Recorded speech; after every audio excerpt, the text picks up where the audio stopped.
Hello, dear learners.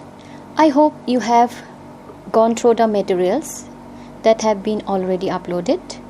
Welcome to the module 9, that is week 7 of the course Agricultural Economics. Today we are going to discuss two of the most transformative aspects of modern Indian agriculture, that is the Green Revolution and farm mechanizations. So these developments have played a crucial role in enhancing food production.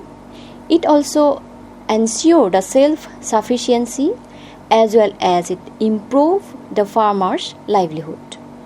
But before going into this topic, let us briefly revisit what we discussed in our previous session of this week, that is the role of technology in agriculture. We all know that agriculture has evolved through various stages, from the traditional manual labor dependent system to the present day high-tech data driven smart farming approach. The progression of agriculture can be categorized into four broad phases that we have already discussed in the previous session. That is, first one is agriculture 1.0, that is the era of manual labor. Then the second is agriculture 2.0. This era is mostly characterized by the era of mechanization and chemical advancement.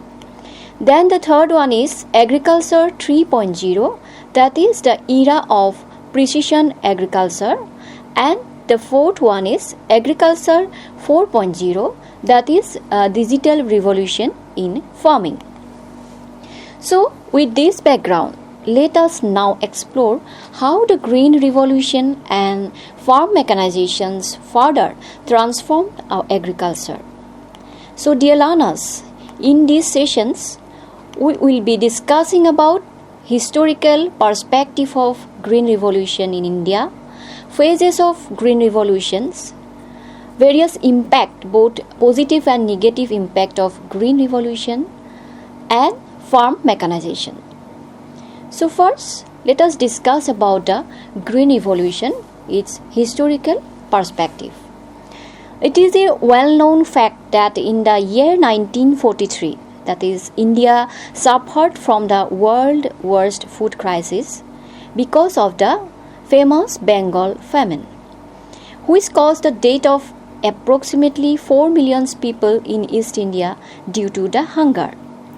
Even after 1947, until the year 1967, the government largely concentrated on expanding the farming areas. However, the population grew at a much faster rate than the food production. And ultimately what happened? As a result of this, immediate and drastic action was needed to increase the yield, and this immediate action was called as the Green Revolution.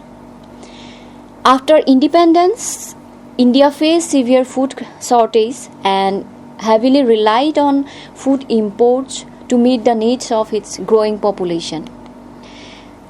This led to decline in per capita food availability and making India dependent on food imports, particularly under the public law, that is PL 480 agreement with USA. Again, in the year 1965 and 66, there were consecutive droughts which actually worsened the situations more, and this pushed India into severe food crisis. The government realized the urgent need for technological advancement in agriculture. And thus, in the mid of 1960, a new agricultural strategy was introduced, marked by the adoption of HYV, that is high-yielding variety seeds, then inclusion of chemical fertilizers, pesticides, as well as improved irrigation facilities. So, it is seen that Green Revolution brought a new phase in the country's agricultural development. It becomes a golden age of agricultural prosperity in India, Later on, what happened? The government of India initiated the Green Revolution in 1965 with assistance of M.S. Swaminathan, who is widely recognized as the father of Green Revolution in India. This revolution is a massive success because it transformed the country's rank from the world's substandard and poorest agricultural country to one of the most profitable countries in the world.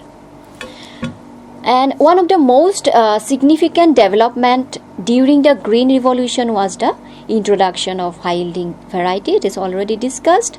That is, in particular, in case of wheat varieties. That is, wheat varieties developed by the Professor Norman Borlaug and his team in Mexico, which actually played a crucial role during the Green Revolution. The mid-1960s marked a turning point in agriculture because these high-yielding wheat varieties were widely adopted by several countries. And recognizing their potential to boost agricultural production as well as productivity, and ultimately nations across South and Southeast Asia began implementing them on a larger scale. In India, the new agricultural strategy was first introduced during the Kharif season of 1966 under High Yielding Varieties Program (HYVP). And this initiative was designed as a comprehensive package relying on essential components such as adequate irrigations, fertilizers, high-yielding seeds, pesticides as well as insecticides to achieve its intended success. So now let's move into the key phases of Green Revolution in India. There are certain key phases. The first phase was from 1966 to 72, that is Subramaniam, then Minister of Agriculture, adopted a new agricultural strategy to end India's food dependency on PL 480. I have already mentioned, that is PL means Public Law 480 Agreement, by increasing the food grain production with remunerative support price to increase farmers' income. To recommend a minimum support price, that is MSP, in January 1965, Agricultural Price Commission was set up, followed by setting up of the Food Corporation of India, that is called FCI. And the main task of FCI is to ascertain logistics of the procuring major agricultural commodities, as we all know that. Thus, in this phase of Green Revolution, benefits obtained from adoption of the new agricultural strategy trickle down to the other sectors of the country, and rural poverty declined significantly from 64% in the year 1967 to 57% in the year 1973. So, the main focus of these phases is basically on MSP, then setup of Agricultural Price Commission, then Food Corporation of India. The second phase, that was from 1973 to 1980. So during this period, the major economic changes that took place is the nationalization of banks with a view to extend the role of the state in important areas of economic management. And during this period, especially after the oil shock, that is the deficit of oil during that period, the fertilizer prices increased, which actually resulted in drop in fertilizer consumption. Fertilizer being the important input, as we all know that, under composite new agricultural strategy, the government increased fertilizer subsidy to prevent a drop in its consumption. At the same time, during this period, government put heavy emphasis on minor irrigation development, which is based on groundwater irrigation, and the share of groundwater irrigation rose from 0.55% to 19.5% between the year 1960 and 1975 on account of private investment in tube wells by farmers who actually reinvested the income from earlier burst in food grain production. As a result of development of groundwater-based irrigation, government also raised the amount of power subsidies for water pumping, which reached as high as 44% of total input subsidy at the start of 1980s. So this is one of the remarkable dimensions of green revolutions during this phase. That was the extension of HYB technology from wheat to rice. Greatly favored by the growth of tube wells, that is irrigation facilities, then the green revolution thus spread into new areas, and thus it made a new phase in the expansion of domestic production. And this is the second phase where the HYV technology got expanded from wheat to rice. Then the third phase, which was from 1981 to 1990.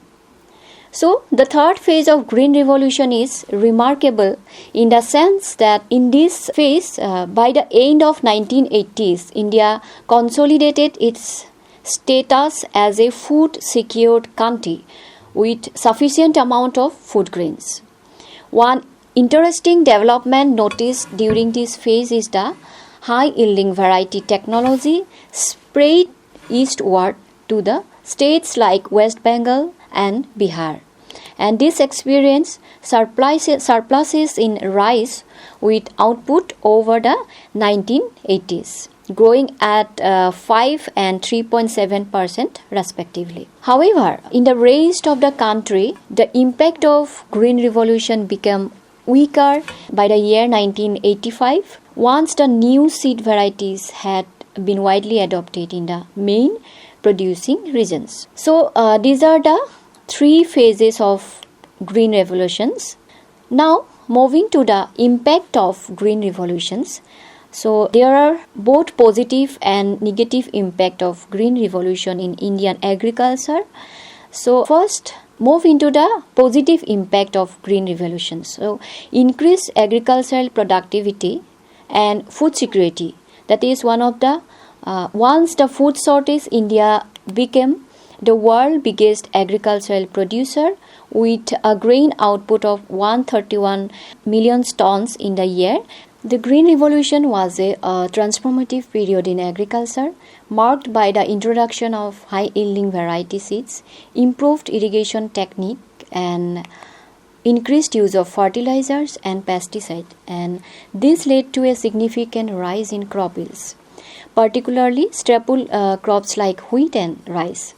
As a result of this, hunger and malnutrition were addressed, and our country became less dependent on food imports.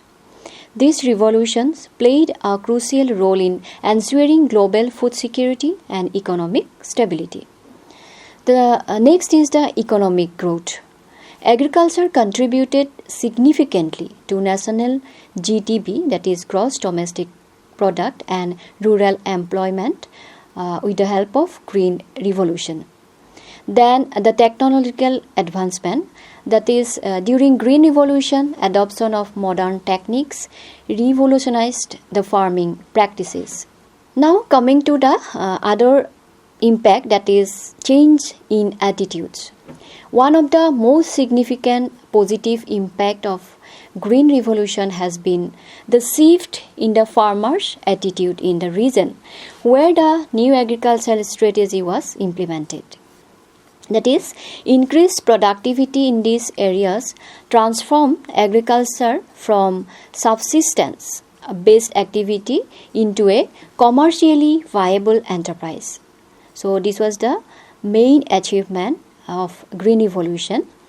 Indian farmer demonstrated a readiness to embrace technological advancement in pursuit of profit, challenging long-standing perceptions that they were resistant to change, overly traditional or unresponsive to price as well as productivity incentive.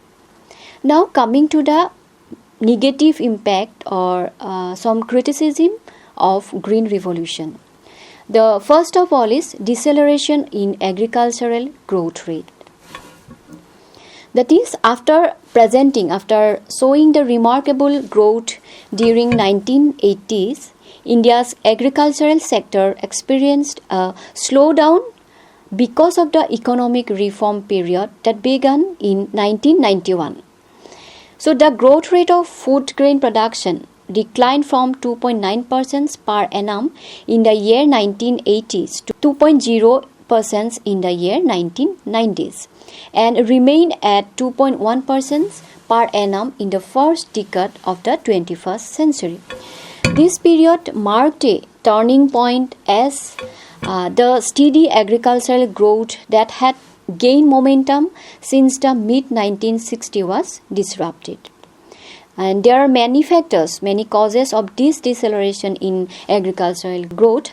These are, first of all, the decline in public and overall investment in agriculture, which has been declined, then a reduction of farm sizes, then failure to develop new agricultural technology, inadequate irrigation coverage, limited adoption of advanced technology, then unbalanced use of agricultural inputs, decrease in government plan outlays for agriculture, weakness in agricultural credit systems. So these are certain factors which are the main causes of deceleration in agricultural growth during that period. Now, another impact is the regional dispersal of Green Revolution or regional disparity and regional inequalities. One of the most significant achievement was high-yielding varieties of this during Green Revolution. The high-yielding varieties program, that is HYVP, was initially introduced on a limited scale, covering only 1.89 million hectares in 1967, 66 and 67. Even by the year 1998 and 99, it had expanded to just 78.4 million hectares, which accounted for only about 40% of the total gross cropped area. Consequently, the benefit of this new technology remained concentrated in certain area only, some specific regions like Punjab, Haryana, etc. Furthermore, since the Green Revolution initially focused primarily on wheat, its advantages were largely confined to wheat producing areas. Benefits were concentrated, I have already told that, in a state like Punjab, Haryana and Western Uttar Pradesh. Next is the interpersonal inequalities. So there was also disparity in the person between the large and small farmers. It is widely known that in the early years of Green Revolution, large farmers received significantly greater benefits from the new technology compared to small and marginal farmers. And this disparity was expected because the adoption of modern agricultural method required substantial financial investment, and which actually many small farmers could not afford. Large farmers continued to achieve greater absolute income gains due to the lower per-acre cost and their ability to reinvest earnings in both agricultural and non-agricultural assets. So many of them also expanded their land holdings by purchasing land from smaller cultivators who struggled to transition to the new technology. Now, coming to the question of labor absorptions. So while economists hold differing views on the impact of the Green Revolution on income distribution and agricultural wages, there is general agreement that the adoption of modern agricultural technique has reduced labor absorption in the sector because of incorporation of the farm machinery and others improved tools and implements. Then coming to the environmental concern, due to overuse of chemical fertilizers and pesticides, which ultimately led to soil degradation, water pollution, as well as overall environmental pollution. Then decline in crop productivity. So green revolution, the main focus of green revolution was mainly on crop like wheat. Then it was expanded to rice with high-yielding variety. However, this led to reduction of cultivation of traditional and indigenous and more diversified crops. So this is all about the green revolution. Now coming to the farm mechanization. So farm mechanization, what is actually farm mechanization? The transitions from traditional agriculture to modern agriculture needs upgradation of the agricultural technology. The technological uplift requires application of the machines in the agricultural activities for efficient use of all the inputs used in agriculture. The use of machines increases the productivity of agriculture by increasing the marginal productivity of land, labor, and other inputs. The mechanization of agriculture is the mainly the application of machines and technology in the farming activities. So what are the farming activities? Like plowing, sowing, harvesting, threshing, leveling, and watering, etc. And this may or may not replace the manpower and animal labor to increase the efficiency of agriculture. The machines that are used commonly in India are basically tractor, power tillers, harrow, harvester, power pump, and seed sowing machines. The mechanization of agriculture is said to be complete when all the agricultural operations are conducted with the help of machine, which are called automated machines, while it is partial when machines are used in combination with manpower as well as animal. Mechanization of agriculture may result in a replacement of manpower and animal power by the machines. So, farm mechanization can be termed as the substitution of labor for capital, which invites contradictory arguments for and against mechanization of agriculture. So, now let us explore what are the arguments for mechanization and against the mechanization of Indian agriculture. So, first of all, the arguments for mechanization of Indian agriculture. The first one is better agricultural yield. Because of the mechanization, the agricultural yield is increased, because mechanization helps to get better agricultural yield by sowing and harvesting in proper time. So as with seed sowing machine, we can sow seed at the proper place. What happened? Without mechanization, sowing and harvesting may take longer duration, which may reduce the outcome of the crops. Majority of the crops have very tight sowing and harvesting times, and the delaying of sowing and harvesting in such crops may lead to lower output. Sowing and harvesting with machines helps to maintain proper sowing and harvesting routine.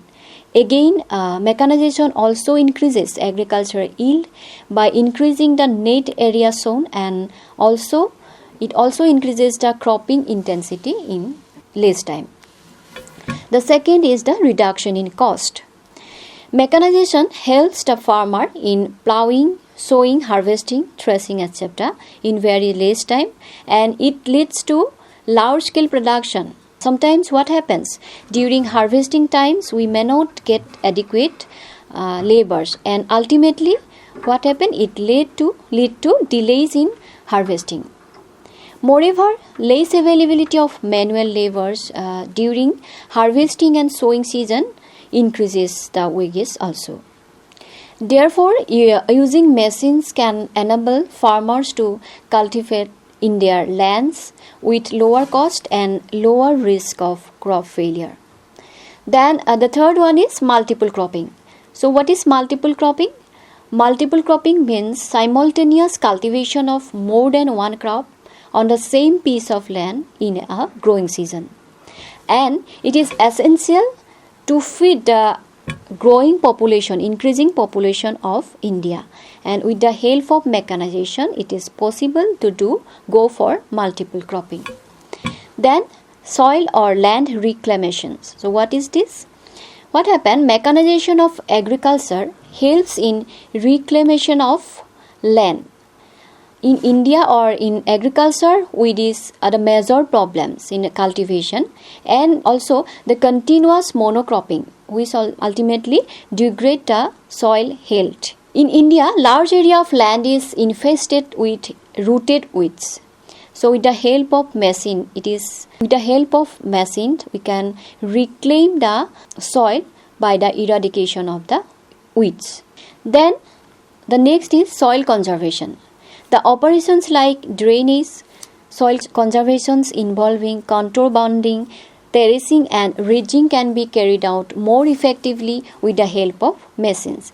So therefore, mechanization of agriculture helps in soil conservation in both time and time-saving manner. Then substitution of land of fodder production or for food production. In the traditional method, what happened? Agricultural production, animal power is used for farming operations, and a large area of cultivable land is used for growing fodder to feed these animals. So, modern method of agriculture uses machines in place of animal, which is more efficient than animal power. Then use of subsoil water. So, due to either slow pace of increasing or even scarcity of surface water in India, subsoil water is the source of water for the agriculture. Subsoil water can be extensively used only with the help of the power-driven pump set or diesel-driven pump set. Therefore, mechanization leads to use of subsoil water for agriculture. Then, a scarcity of labor in certain areas. Although India is a labor abundant country, but distribution of the labor is not uniform across all the states. This is the major problem. The states where labor is scarce, mechanization is the only way to conduct agricultural activities. Relief to man and animal. That is, the farming operations such as reclamation of weed-infested land, digging and carrying of earth for budding, etc., which are extremely tiring and time-consuming, laborers and animals cannot work effectively. And the completion of such operations requires extra effort and time. Mechanizations of agriculture give relief to laborers and animals from these types of extremely tedious activities. Now coming to the arguments against the mechanization of Indian agriculture. So first one is the increased unemployment among low-skilled rural people. In India, the low-skilled and less educated rural population is engaged. Application of machine engaged in agriculture. Thus, the application of machines in place of labor increases the severity of problem of unemployment, as these low-skilled and less educated people are also not fit for the non-farm activities. The use of machines also substitutes animal, which also create unemployment of animal. Second is difficulty in use on small land holdings. Application of machines in small land is costly. No farmer would like to purchase machines for cultivation in a very small plot of land. Again, the application of machine in such land is very difficult. The third one is uneconomical for poor farmers. As most of the farmers in India are small and marginal farmers, the use of machines is a costly affair for them. Farmers do not have the money to purchase or hire the machines to cultivate. Then, shortage of fuels. India is an oil importing country. Petrol and diesels are used to operate the machineries. Mechanizations of agriculture will lead to manifold increase of import of oil. Illiteracy of farmers. Most of the Indian farmers are illiterate. The illiteracy in farmer leads to improper use of machines as they do not possess technical know-how to operate machines used in agriculture. So these are certain arguments for and against the mechanization in Indian agriculture. So we are coming to the conclusion. So dear learners, the Green Revolution and the farm mechanizations have played a significant role in transforming Indian agriculture. So while the Green Revolution helped India achieve food security, mechanization has enhanced productivity and efficiency. However, challenges such as environmental concern, labor displacement, and high cost must be addressed through sustainable practices, precision farming, and policy interventions to ensure long-term agricultural sustainability. As we move forward, the integration of smart farming technologies, digital tools, and AI-driven precision farming will be essential to tackle future challenges in the agriculture. So dear learners, in next sessions we will be discussing about the emerging technologies in agriculture. Thank you.